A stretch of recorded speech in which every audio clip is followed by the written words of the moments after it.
Aujourd'hui, on va parler de pourquoi manger sainement ne fait pas forcément maigrir. Et comme tu le vois très bien, je suis dans mon décor. Ah, c'est parti, on y va, let's go.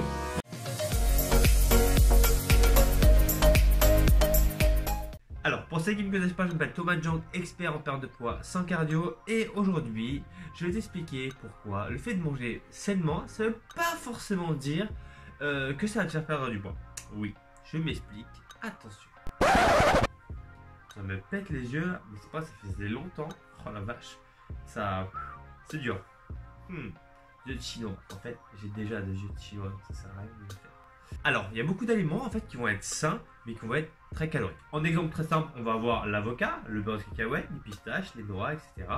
Faut savoir une chose, c'est que pour 100 g de beurre de cacahuète, on est à peu près à 600 kcal, ce qui est plutôt énorme. Ensuite, pour les pistaches, on est à peu près pareil, 600 kcal. Pour donner une ordre d'idée, pour une femme, quand elle veut sécher, on est autour des 1500 kcal. C'est une moyenne. Okay, donc ça veut dire qu'avec 100 g, tu es presque à un tiers des apports. C'est énorme. Okay, donc ça veut dire quoi? Ça veut dire que, ok, certes, ces aliments-là sont bons pour toi, mais ça ne veut pas dire que c'est à volonté. C'est pas buffet. Ok, c'est pas restaurant chinois, c'est pas t'as payé 11 € et tu prends tout ce que tu veux. Non. C'est important que tu te dises que, ok, certes, c'est sain, mais il faut faire attention. C'est pareil avec les smoothie bowls, les smoothies tout court ou les smoothies où tu rajoutes du beurre de cacahuète. Ça monte très très vite. Tu peux vite fait avoir un smoothie à 300, 400, 500 kcal, alors que pour toi, c'était ça va, c'était healthy. Ok. Et pareil pour les acai bowls, tout ça, tous ces trucs-là. Certes, c'est beau, certes, c'est healthy, mais c'est hyper calorique. Ok, donc encore une fois, si tu veux perdre du poids, il va falloir que tu fasses un déficit calorique.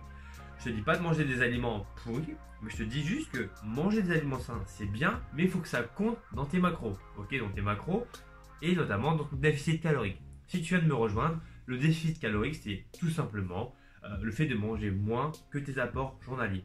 Ok, donc ça va te faire perdre du poids. Attention, par contre, à calories égales, des aliments pourris et des bons aliments, c'est totalement différent. Ok, donc si tu prends des bons aliments, en fait, tu vas augmenter ton TEF. Si tu sais pas ce que c'est, on appelle ça le thermic effect of food.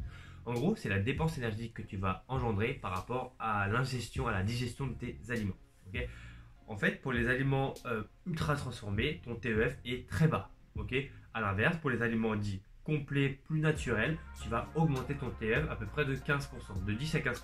Ok, donc ça veut dire que tu vas faire plutôt une belle marge pour 600 kcal de part et d'autre. Ok, ça c'est très important. Ça veut dire quoi? Ça veut dire que bien sûr, il faut privilégier les aliments sains, ok, et les aliments transformés. Donc voilà, tout ça pour te dire au final, fais attention. Ce n'est pas parce que c'est un aliment sain que c'est illimité. Il faut que ça rentre dans tes macros, notamment si jamais tu veux perdre du poids. Bien entendu, il est toujours plus intelligent de privilégier ces aliments-là. Mais quand tu compares le beurre de cacahuète, tout ce qui est fruits oléagineux, c'est très bon pour la santé, mais c'est très calorique. Okay, les smoothies, c'est pareil. Et en fait, ça fait très vite monter la balance et ça peut t'empêcher justement de perdre du poids. Parce que à calories égales, si jamais tu es à 2000 kcal et qu'au final tu te retrouves à 2500, eh bien tu ne perds pas de poids. Tu peux même carrément te retrouver en surplus calorique. Et si tu ne le sais pas encore, je parle un peu sérieux là, en fait, une des premières causes de non-succès de résultats, c'est tout simplement de sous-estimer ses apports. Ok, en gros, tu vas penser que tu es à 2000, en fait tu es à 3000. Ok, et après on me dit Thomas, je comprends pas, je n'ai pas de résultat. Je comprends pas. Voilà. Le résultat, c'est souvent cette cause-là, c'est qu'on sous-estime ses apports. Donc voilà, petite vidéo assez courte, j'espère qu'elle t'aura plu, j'espère que tu auras appris quelque chose au moins. N'hésite pas à me donner ton feedback dans les commentaires ou à me lâcher un petit pouce, c'est vraiment ce qui m'aide à continuer ce genre de vidéo. Et moi je te dis à bientôt, d'ici là, porte-toi bien, ciao ciao. Alors si tu ne l'as pas déjà fait, pense à t'abonner sur le petit bouton qui est juste ici et activer la petite cloche pour recevoir toutes mes prochaines vidéos en exclusivité. Et voici ma dernière vidéo. Allez, je te dis à bientôt. Ciao.